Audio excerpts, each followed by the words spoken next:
things going on in our state.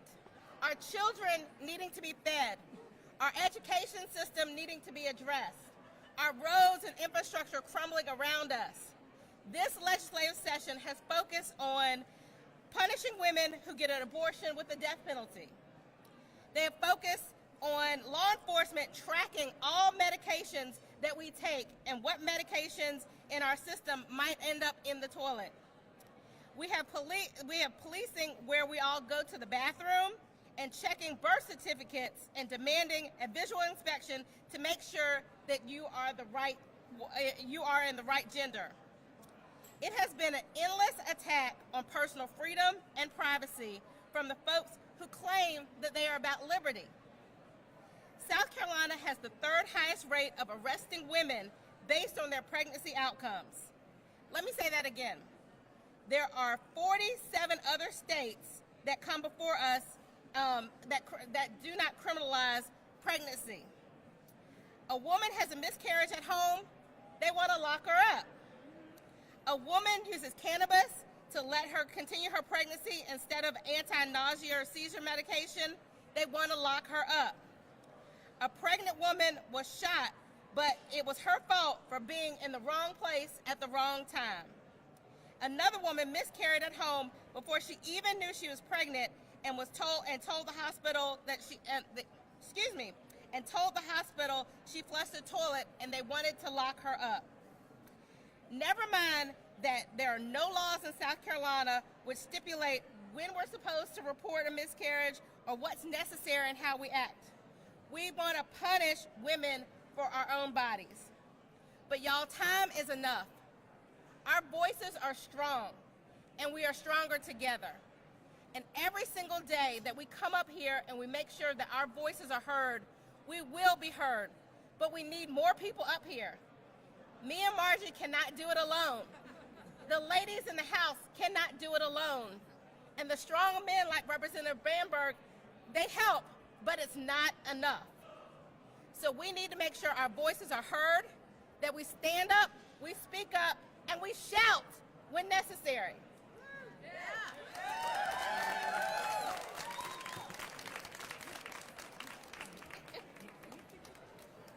Good afternoon. Can everyone hear me? Okay, all right.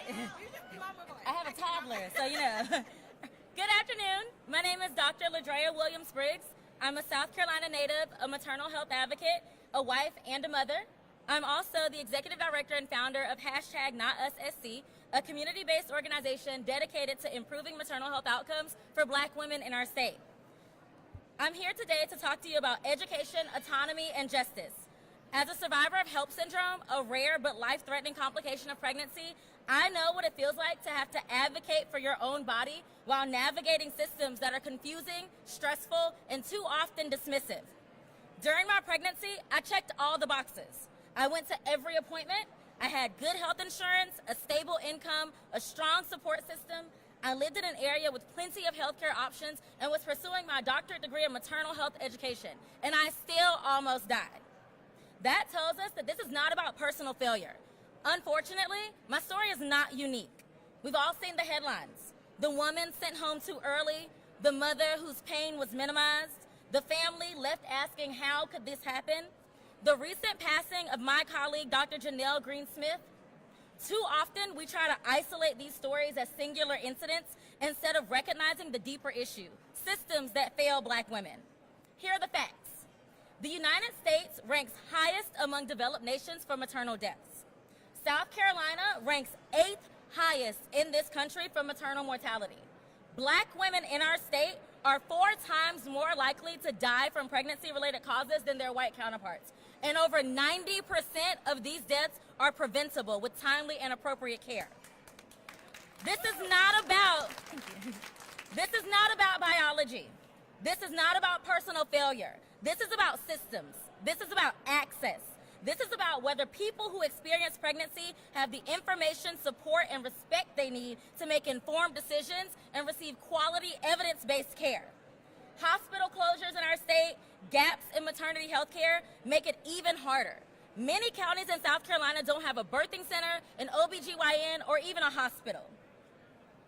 We need education that is early, culturally responsive, and empowering. We need communities that are supported to recognize maternal health warning signs and speak up when there's a problem. We need systems that listen the first time, and respect for the doulas and midwives who expand access to care for so many. We need policies that protect bodily autonomy, create medical safeguards for Black women, and expand crucial services for those that are most vulnerable. For people that look like me, reproductive justice is not one issue. It's safe pregnancies. It's quality prenatal and postpartum care. It's being heard during labor and delivery. It's surviving childbirth and having the support to heal physically and mentally afterwards. Because no one should die giving life.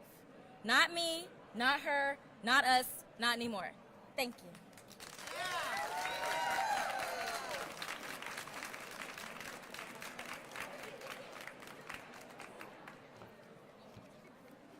My name is Lacey Lane. I'm a mother and educator in South Carolina.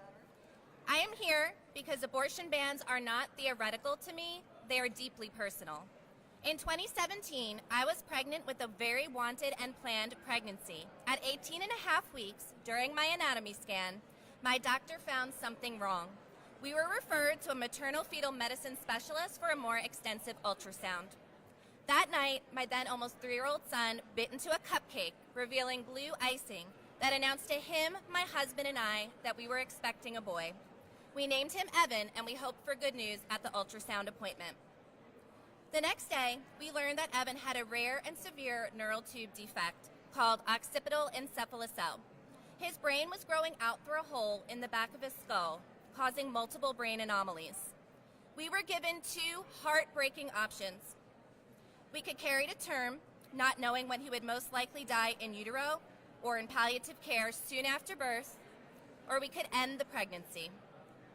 And we were told we should make our decision quickly due to the 20-week ban that was in place at the time. After meeting with additional medical specialists and much discussion with my husband, I made the decision to have a second trimester abortion. I chose to spare my baby the possibility of knowing only a short life outside my body filled with pain. I chose peace for my son, Evan. I chose what was best for my family. The decision was heartbreaking, but I know it was the right decision. And if that same pregnancy happened today under our extremely restrictive abortion laws, I would be forced to leave my state to receive care. At one of the worst moments of my life, I would have to travel away from my doctors, away from my support system. And we cannot pretend that traveling for health care is an option that's available for everyone. For too many South Carolinians, it is financially and logistically impossible. No person facing a medical crisis should have politicians standing between them and access to health care. In 2019, we welcomed our rainbow baby. I am grateful that I was able to make the medical decision that allowed my family to heal and move forward. There is no hierarchy of reasons for abortion. Every story is personal. Every circumstance is different. And these decisions belong to the people making them, not politicians. I'm asking our lawmakers to vote no on abortion bans, restore access to abortion health care, and protect the right of the people to make medical decisions in South Carolina for themselves. Thank you.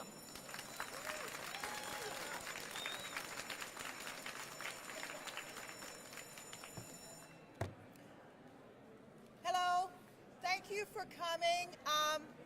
Quite frankly, I think we should have thousands of women here today for the stakes that are for the things that are at stake for us in South Carolina. Hundreds and hundreds of people showed up here in October to battle a bill that would send women, their doctors, their families and friends, anyone who helps them, to jail.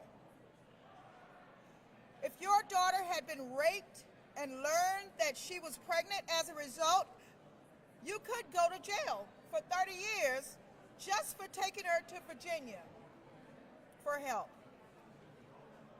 What would you have done? If I gave that mama a telephone number to an abortion clinic in North Carolina, I could go to jail for 30 years. I'm sure they would love that. That bill failed, but they never stop. They just won't stop. There are presently in South Carolina 30 bills pending right now that will restrict our reproductive rights. As they turn around and say, oh, but you have parental rights not to give your child a vaccine. It's crazy. I stand here representing the sister senators that South Carolina, the state of South Carolina, allowed 3 women in the South Carolina Senate to be kicked out because they dared to care for reproductive rights and dared to care for the majority of women in South Carolina. What are we going to do to change that trajectory next year and the year after and the year after? We've got to keep showing up, keep getting in their faces, and tell them to stop the hypocrisy. There are good bills right now to improve health care. There are bills that would help provide tax incentive so that we can care for our children. But do they care about those bills? There are bills that would improve the life for all our neighbors, but have any of those bills been considered? Why not? Why not? But because they're at the end, they don't really care about reproductive rights. They don't care about women. They care about control. I am sick and tired. Are any of you sick and tired of this foolishness?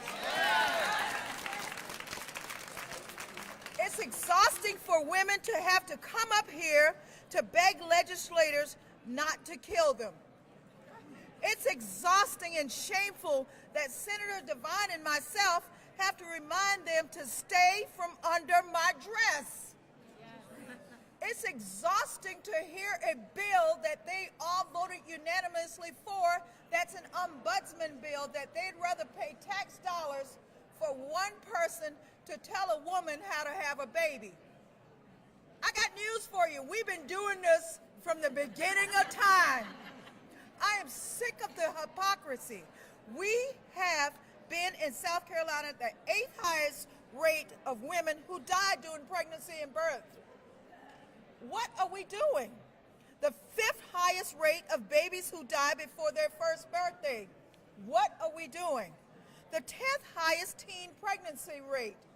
What are we doing? But yet, South Carolina has the distinct pleasure of this past weekend having 973 cases of measles. Applaud yourself from the right.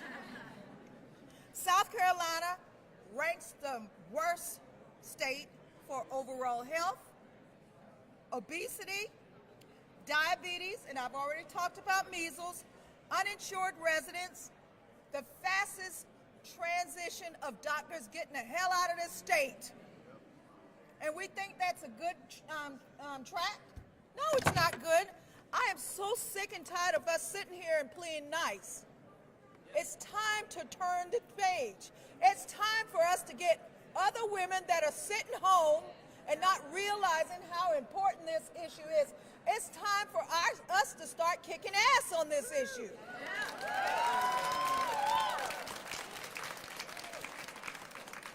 These the bills that we have before the legislature right now, they're focused, and they're going to continue to focus on abortion. They're going to continue to focus on trans. They're going to continue to focus on bathrooms. Haven't they ever heard of unisex bathrooms? They're going to continue to focus on monitoring our medicines, not realizing that medicines have dual purposes. But yet, I have never been opposed even more than when I said, these children that I'm trying to protect with my measles bill are the ones you forced us to have. They don't get that. It is time for us women and sensible men, because we need our men to fight with us. It's time for us to grab some people, because I'm seeing the same people come up to the State House. It's time for us to grab some people and call out the hypocrisy and get some help, because we need to start focusing on feeding our children, educating our children, and keeping them alive, and when they go astray, not killing them by electrocution or by firing squad. We've got to do something to change the way South Carolina is. And it's up not to me and Tamika, not to Justin Bamberg, not to Jermaine Johnson. It's up to you, because this is your state. Thank you, and continue to fight with us.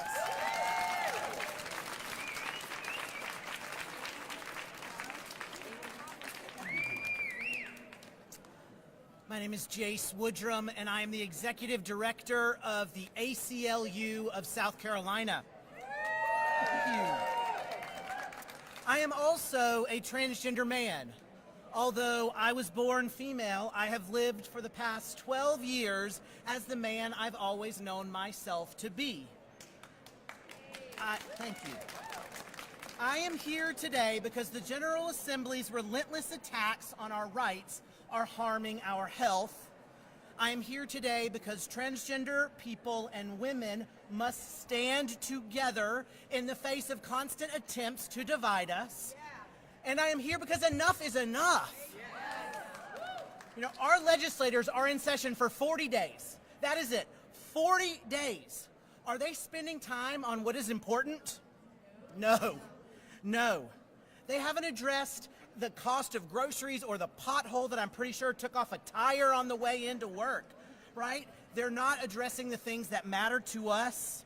Just this morning, a Senate subcommittee passed a bill to prohibit transgender people from using restrooms that align with who they are. It's a bill that already passed the House. So it requires trans people to use restrooms that match their birth certificates.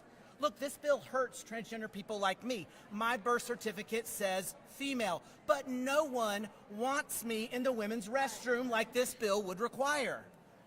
This bill also hurts women, because anyone that doesn't look like society's model of what a woman should be could be confronted in the restroom or even sued just for being there. South Carolinians should really ask ourselves, do we really want to establish bathroom police? Do we really want to encourage people to question others about their sex and their gender while they're in the restroom? Look, that's not the only legislative proposal that aims to hurt transgender people. I want to tell you about one more. Legislators also want to prohibit transgender people from updating their birth certificates and driver's licenses. So you have to use the restroom that aligns with your birth certificate, but you can't update your birth certificate. So it's no coincidence that these bills are moving forward at the same time, and the message from too many people in this building is that we don't want transgender people in our communities. It isn't just transgender people who will be harmed, though. What happens when I'm pulled over for a traffic stop? When I'm carded for ordering a beer I most certainly need after a day like today? When I'm going through security at the airport? What happens when I hand over my ID that says female? It makes no sense. This is not common sense policymaking. South Carolinians do not want these extreme, out-of-touch proposals. Our legislators need to get their priorities in line and start spending their time and energy, their 40 days, on improving the lives of all South Carolinians. Thank you.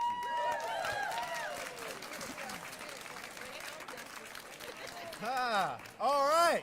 Can y'all hear me? Yeah. So I get the benefit of bringing us home today. And what I want to say is simple. You see, over here, the South Carolina House of Representatives, see, they think that they're the strongest body in the state. And over here, the South Carolina Senate, they think that they're the strongest body in the state.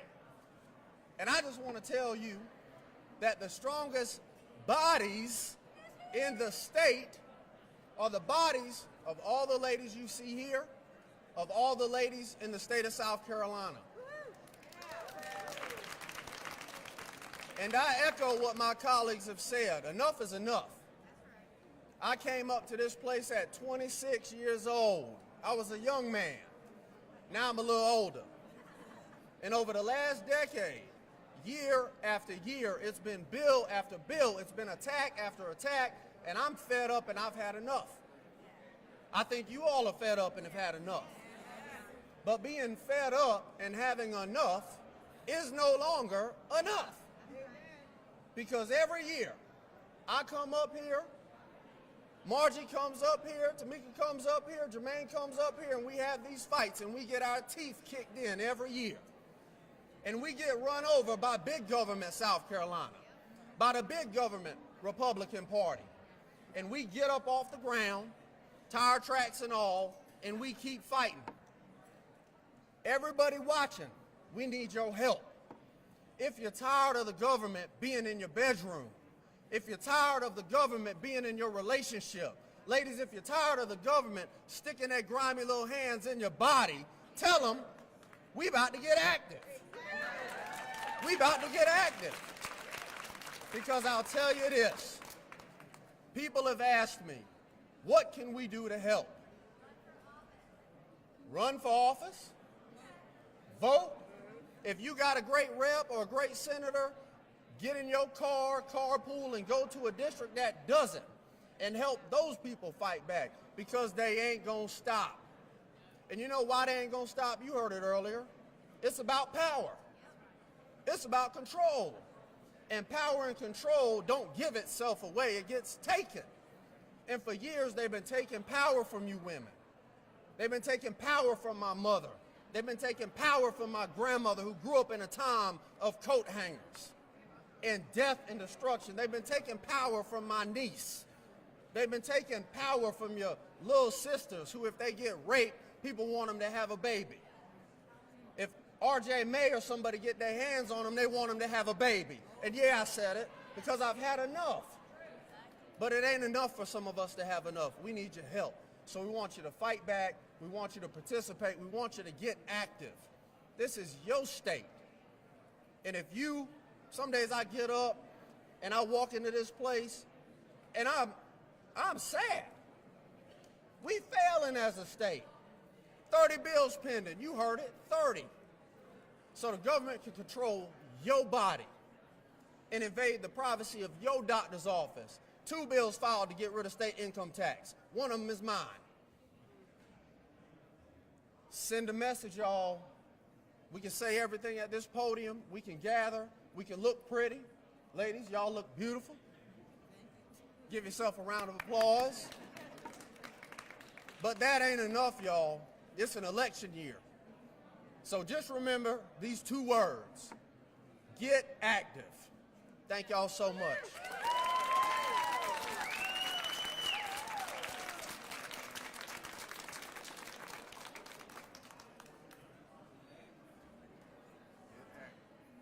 Alrighty, thank y'all for coming. If y'all want pull asides after the fact, we can do that, but we're not going to take questions at the podium right now. Thanks, y'all.